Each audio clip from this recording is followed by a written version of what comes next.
Assalamualaikum warahmatullahi wabarakatuh. Izin memperkenalkan diri, nama Syekh Damayanti dengan NPM 211302404 dari Program Studi Pendidikan Biologi 2021 kelas B. Baiklah, di sini saya akan mempresentasikan materi yang bertemakan tentang profil pelajar Pancasila.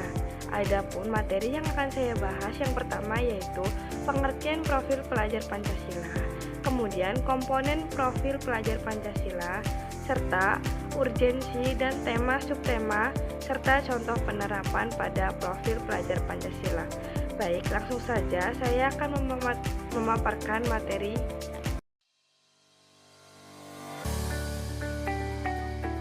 Baik, materi yang pertama yaitu pengertian profil pelajar Pancasila. Profil pelajar Pancasila merupakan sejumlah ciri karakter dan kompetensi yang diharapkan untuk diraih oleh peserta didik yang didasarkan pada nilai-nilai luhur Pancasila. Selanjutnya, pengembangan karakter. Dalam struktur kurikulum Merdeka, 20-30% jam pelajaran digunakan untuk pengembangan karakter profil pelajar Pancasila melalui pembelajaran berbasis proyek. Nah, kemudian kurikulum 2013 sudah menekankan pada pengembangan karakter, namun belum memberi porsi khusus dalam struktur kurikulumnya. Kemudian, pembelajaran berbasis proyek penting untuk pengembangan karakter, karena yang pertama itu memberikan kesempatan untuk belajar melalui pengalaman, kemudian mengintegrasikan kompetensi esensial, serta struktur belajar yang fleksibel. Pelajar Indonesia merupakan pelajar sepanjang hayat yang memiliki kompetensi global dan berperilaku sesuai nilai-nilai Pancasila. Nah, pelajar Indonesia ini memiliki beberapa nilai yang dikembangkan, yaitu yang pertama itu memiliki jiwa yang beriman dan bertakwa kepada Tuhan, kemudian memiliki identitas diri dan mempresentasikan budaya luhur bangsanya. Kemudian pelajar Indonesia juga ia peduli pada lingkungannya, serta pelajar yang mandiri. Kemudian pelajar Indonesia juga gemar dan mampu bernalar secara kritis dan kreatif. Kemudian yang keenam, elemen ini sebagai satu kesatuan yang saling mendukung dan berkesinambungan. Selanjutnya yaitu karakteristik profil pelajar Pancasila. Yang pertama itu beriman, bertakwa kepada Tuhan Yang Maha Esa.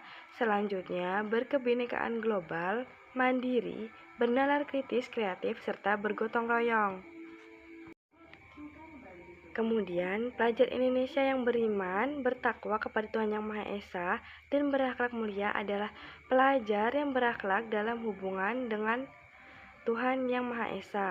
Ia memahami ajaran agama dan kepercayaannya, serta menerapkan pemahaman tersebut dalam kehidupan sehari-hari, yaitu dibagi menjadi 5. Yang pertama, iman dan takwa kepada Tuhan Yang Maha Esa. Kemudian berakhlak pribadi, serta akhlak kepada manusia, dan akhlak kepada alam, serta bernegara. Nah, iman dan takwa kepada Tuhan Yang Maha Esa yang dimaksudkan itu menerapkan pemahamannya tentang kualitas atau sifat-sifat Tuhan dalam kehidupan sehari-hari. Sedangkan akhlak pribadi, ia menyadari bahwa menjaga dan merawat diri penting dilakukan bersamaan dengan menjaga dan merawat orang lain dan lingkungan sekitarnya. Nah, kemudian akhlak kepada manusia itu, ia mengutamakan perasaan dan kemanusiaannya. Dan ada akhlak kepada alam.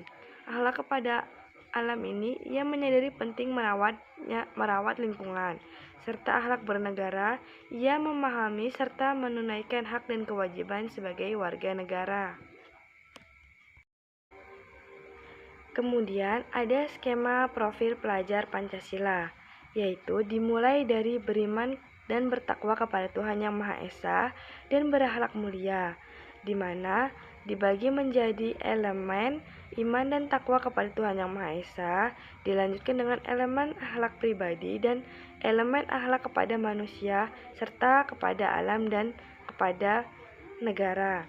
Nah, Elemen iman dan takwa kepada Tuhan Yang Maha Esa ini terbagi menjadi 3.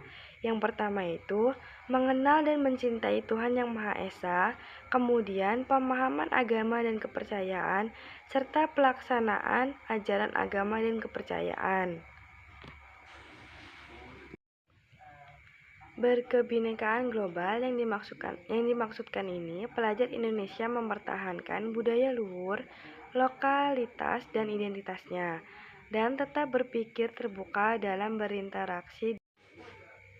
Kemudian, pelajar Indonesia memiliki kemampuan bergotong royong, yaitu kemampuan untuk melakukan kegiatan secara bersama-sama dengan sukarela agar kegiatan yang dikerjakan dapat berjalan lancar. Nah, ada 3 elemen dari gotong royong, yaitu kolaborasi, berbagi, serta kepedulian. Selanjutnya yaitu ada pelajar Indonesia yang merupakan pelajar mandiri, di mana yaitu pelajar yang bertanggung jawab atas proses dan hasil pelajarannya, yaitu dibagi menjadi 2 elemen, yaitu kesadaran akan diri dan situasi yang dihadapi, serta regulasi diri. Kemudian, pelajar yang bernalar kritis mampu secara kolektif memproses informasi baik kuantitatif maupun kualitatif, yaitu memiliki 4 elemen, yaitu memperoleh dan memproses informasi dan gagasan. Yang kedua, menganalisis dan mengevaluasi penalaran. Selanjutnya, merefleksi pemikiran dan proses berpikir, serta yang terakhir mengambil keputusan. Kemudian, pelajar yang kreatif mampu memodifikasi dan menghasilkan sesuatu yang orisinal, bermakna, bermanfaat, dan berdampak. Dibagi menjadi 2 elemen, yaitu menghasilkan karya dan tindakan yang orisinal dan menghasilkan gagasan yang orisinal. Selanjutnya, saya akan menjelaskan proyek penguatan profil pelajar Pancasila. Proyek penguatan profil pelajar Pancasila adalah pembelajaran lintas disiplin ilmu untuk mengamati dan memikirkan solusi terhadap permasalahan di lingkungan sekitarnya. Nah, proyek penguatan profil Pancasila menggunakan pendekatan pembelajaran berbasis proyek, yang dimana penguatan profil pelajar Pancasila memberikan kesempatan bagi peserta didik untuk belajar dalam situasi tidak formal, serta struktur belajar yang fleksibel. Selanjutnya, saya akan memaparkan materi tentang tema-tema utama pembelajaran berbasis proyek, di mana Kemendikbud menyediakan 7 tema utama yang perlu dikembangkan menjadi modul dengan topik dan tujuan yang lebih spesifik. Yang pertama, bangunlah jiwa dan raganya. Kedua, berrekayasa dan berteknologi untuk membangun NKRI.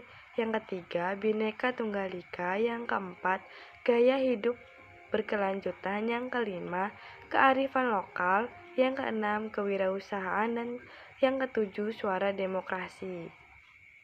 Kemudian, saya akan menjelaskan materi tentang tahapan pelaksanaan proyek. Setidaknya terdapat 6 tahapan pelaksanaan proyek yang bisa dimodifikasi dan disesuaikan kondisi sekolah, terutama untuk jenjang PAUD. Nah, perencanaan proyeknya itu ada 6 tahapan. Yang pertama, merancang alokasi waktu dan dimensi profil pelajar Pancasila. Kemudian yang kedua, membentuk tim fasilitas proyek.